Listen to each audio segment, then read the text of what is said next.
How to delete all Bixby voice recordings on Samsung Galaxy S26 Ultra.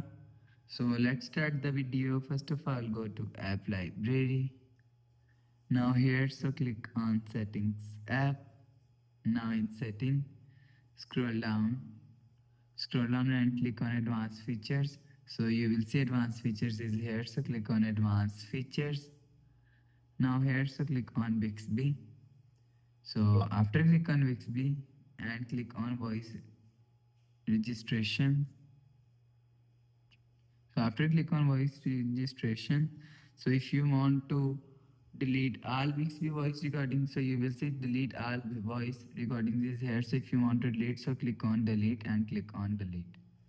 So after delete Bixby all voice recording, go back to home screen, refresh phone. So that's how you can delete all Bixby voice recording on Samsung Galaxy S26 Ultra. So if you like the video, please subscribe. Thanks for watching.